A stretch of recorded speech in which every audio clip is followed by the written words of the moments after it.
ku danna subscribe domin samun sababbin shirye-shiryenmu a cikin sauƙi.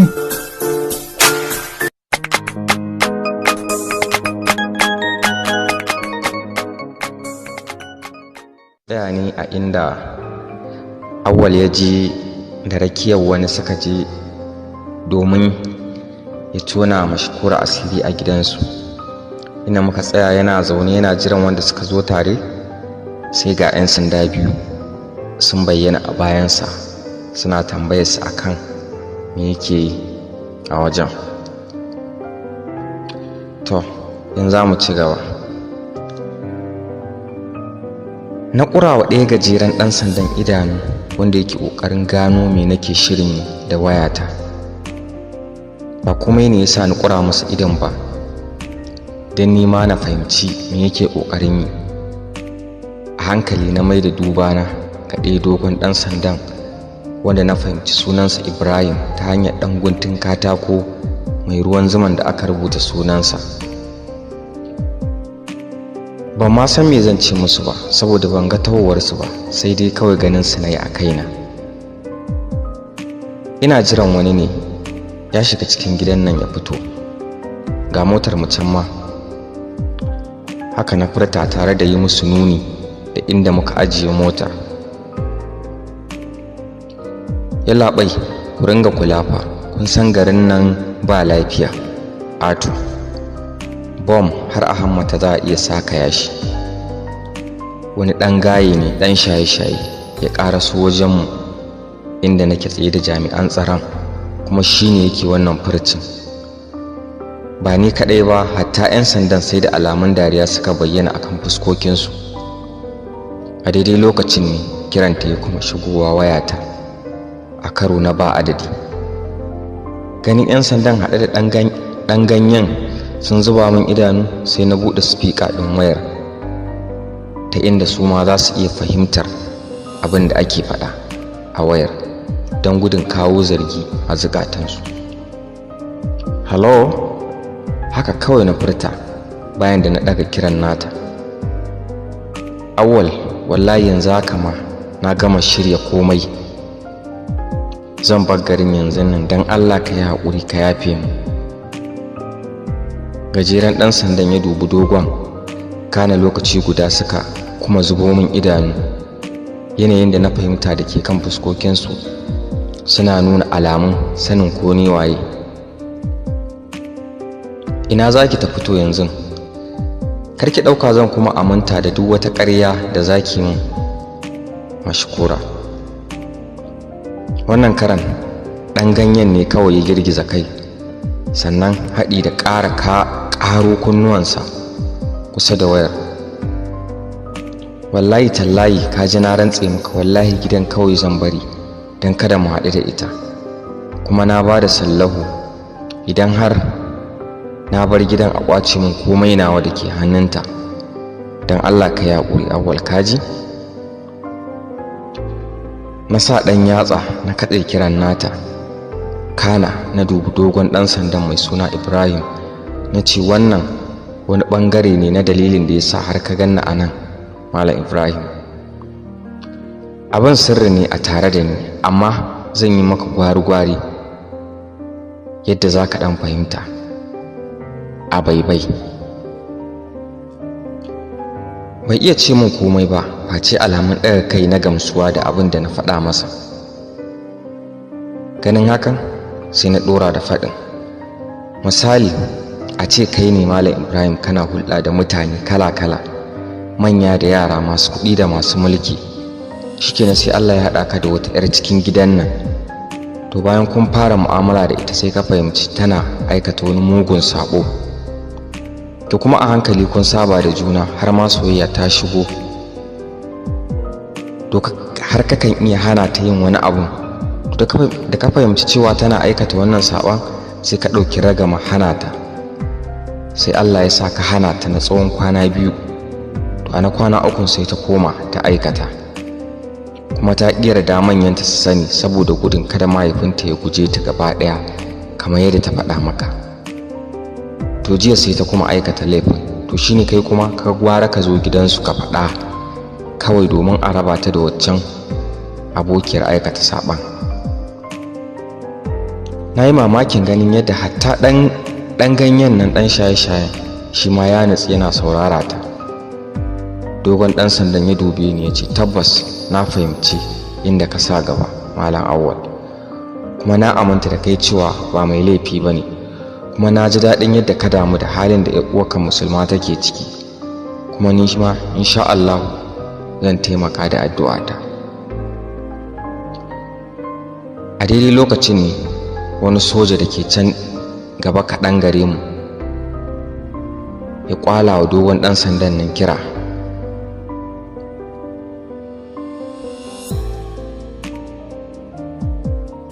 Bayan ya je sai ɗaga masa hannu alamun lafiya lau ba tare da ya ƙarasa ba. A daidai lokacin ne wanda muka zo gidan tare da shi ya ƙaraso inda muke tsayan. Zo mu shiga ciki Awwal. Na bi shi a baya. Bayan na yi wa 'yan sandan sallama, zuciyata ta fara karaya, domin kuwa ba na so na tona mata asiri, domin kuwa na fahimci cewa ba dama na ga wanda zan kai wa ƙorafin daga ni sai shi, dole sai dai a gaban dandazon mutane. Tuni na ja na tsaya, kana na ya fito abokin tafiyar tawa. Gaskiya mu koma kawai, ba zan iya faɗar abin da bakina a gaban dandazon jama'a ba. Bayan ya sauke ni ne a daidai mahaɗar da za ta sada ni da unguwanmu, sai ga saƙon text ɗinta ya shigo. Masoyina, dama haka kake idan ka yi fushi? Allah yanzu tsoronka nake ji. Zan iya bugowa na ji daddaɗan muryarka please? Na yi kwafa a raina, na rasa me wannan yarinyar take so ta mayar da ni, kuma gashi na kasa cire ta daga zuciyata. Ni kaina sau da yawa nakan tambayi kaina, shin wai son ta nake yi ne ko kuwa dai tausayi ne?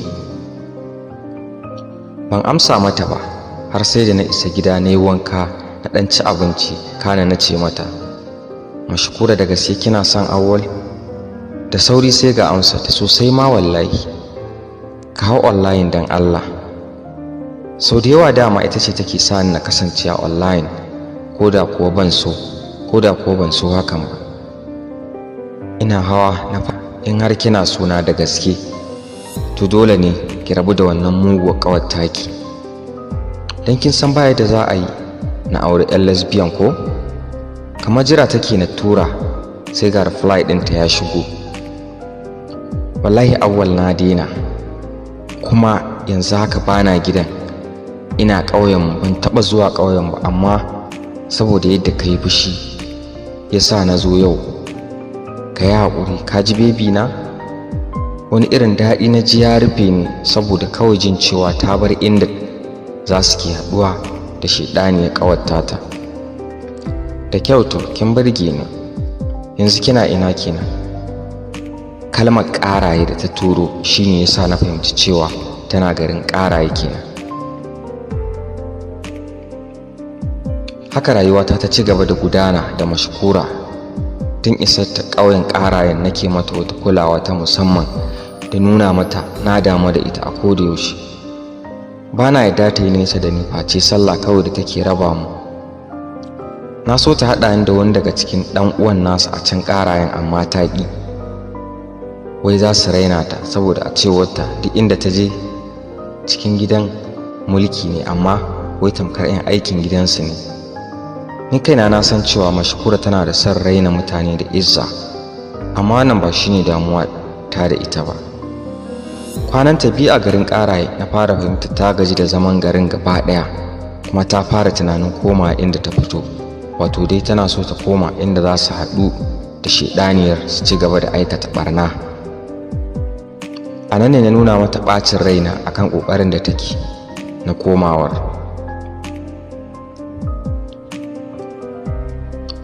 Wallahi ni dai na gaji, haba, wallahi duk na rame fa, na saba da rayuwa mai daɗi, amma nan da a takura nake. Cikin alamun nuna rashin gamsuwa da uzurinta na ce, to ban yadda ki koma ba. Na ce, ki yi haƙuri, haka dama rayuwa take. ki sa a ranki hakan ma wani ƙarin ilimi ne na zamantakewa a wajenki. Jin tamun shiru shine nuna min cewa bata ji daɗin ƙin yardar da na yi ba. Da ke nake fa Mashkura. Bata ce komai ba banda Tom, naji. Haka na ringa lallaɓa ta da ba ta haƙuri akan ta daure da ci gaba da zama a ƙauyen domin dai gujewa haɗuwarta da lalatacciyar ƙawarta. Har dare ina ta rarrashinta har lokacin kwanciyar ta yayi.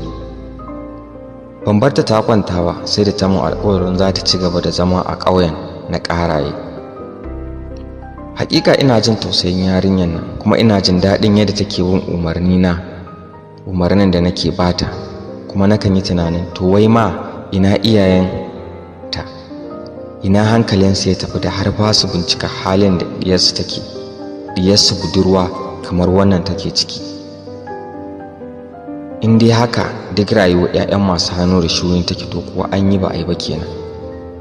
Da safe ban samu na hau da wuri ba saboda wata unguwa da na je, don haka ban kula wayata ba sai wajen 11:30 na rana.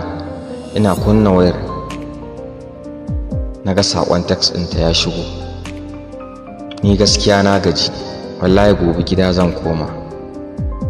Ras, na ji gabana ya faɗi. Ko kaɗan na tsana abin da zai kusanta ta da ƙawarta ta. Da sauri na hau online ganin ba ta online sai na yi mata text akan ta hau online ɗin. Jim kaɗan sai ga ta hau kuwa. Mashkura, wato gidan zaki koma ko? Har kina min text wai kin gaji ko? Kina so na shiga damuwa? Ta amsa da haba mai, ni wallahi na gaji. Allah gobe zan tafi ne ka. Tunda na ji ta faɗa haka kai tsaye na kawo abu biyu a raina. Ko dai ta sha kayan maye ko kuma masifar son haɗuwa da abokiyar ɓarnar ya motsa, domin kuwa na daɗe da fahimtar cewa nakan iya raba su ne na tsawon kwana 2 kacal. Kuma har ma na yi wa Basma waya ta zo ta ɗauke ni goben kawai. Tun numfashina ya fara cin karo da juna saboda tsabar fita da yake da sauri. Good, hakan ya miki kyau. Wato duk ƙoƙarin da nake yi a banza ko? Har ma waya ki kamata ta zo ta ɗauke ki, ku je ku ci gaba da iskancin ku ko? Bata ce komai ba banda ta haka ni ma ban yi ƙoƙarin ce mata komai ba. Can sai ga saƙonta ya shigo. Hello Awwal. Nan ma ban ce mata komai ba. Please mana Awwal. Na mai mata da kar ki ishe ni malama, kuma bari ki ji, wallahi ba ni baki. Bakin cikin ki ba zai kashe ni ba, haka kawai ki jazawa iyayena asara ba. Dan haka ba ni baki. Ki mata waya ma yanzu ta zo ta dauke ki, ba sai gobe ba. Ina ta mata na sauka saboda na ga mukufula da ita. Can sai ga text ɗinta ya shigo wayata. Wallahi Awwal baka isa ba ka bar ni ce matarka, uwar 'ya'yanka wallahi. Jin har tana rantsuwa sai abin ya kuma fusata ni. Allah, ƙarya kike na aure 'yan lesbian. Tana kan yi ba tare da ta daina ba, don haka kina yaudarar kanki ne. Kuma wallahi karki kuma mun text. Kin ji na faɗa miki. Saƙon da ta kuma turowa har ma ya fi na farkon ɓata min rai. Wallahi sai ka aure ni Awwal. Ba macen da za ta fara ɗanɗanar ka bayan ni, kuma za ka gani. Kuma bari ka ji, na faɗa maka wallahi akwai wani sirri da ke muryata. Tun da ka ji muryata to wallahi ka yi kaɗan ka iya rabuwa da ni Awwal. Don haka ni ce matarka, uwar 'ya'yanka wallahi. Don haka ka daina cika min baki. Wannan yarinya ba ta da hankali, ina ji haka na faɗa a cikin raina. Don haka sai na kyale ta kawai, ban mata reply ba. Shiru ba wanda ya kula wani ni da ita. Har dai yamma ta yi na hau online domin goge notification ɗin groups ɗin da suka dame ni da ƙara.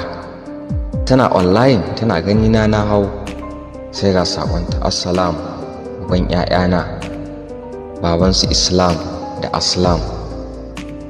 Ban tanka mata ba, jim kaɗan sai ga wani ya kuma shigowa.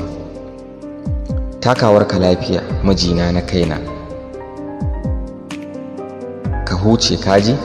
Nan ma ban ce mata cikanki ba. A karo na uku sakon ta kuma faduwa, dan Allah ka huce kaji? Kamar lokutan baya, wannan karan ma ban tanka mata ba. A karo na hudu ta kuma cewa to wallahi gobe ma sai na mata wayar ta zo ta dauke ni din. Wallahi. Ina ganin hakan sai na sauka kan na tura mata da sakon text. Wato ba kya jin tsoron Allah ki ko? Sai saboda ni ne kawai zaki guje ta ko? Wallahi ina jiye miki tsoron abin da zai same ki saboda wannan izgilin da kike wa Allah mashkura. Kuma tsakaniya da ke yanzu sai dai ta text, tunda a can din so ki kashe ni da raina. Kuma na faɗa miki ba ni ba ki, tunda ba za ki iya daina abin da kike ba mashkura. Masu saurare bari in dakata ana, sai a shiri na gaba insha Allah domin ci gaban wannan labarin mai taken labarina. Na gode.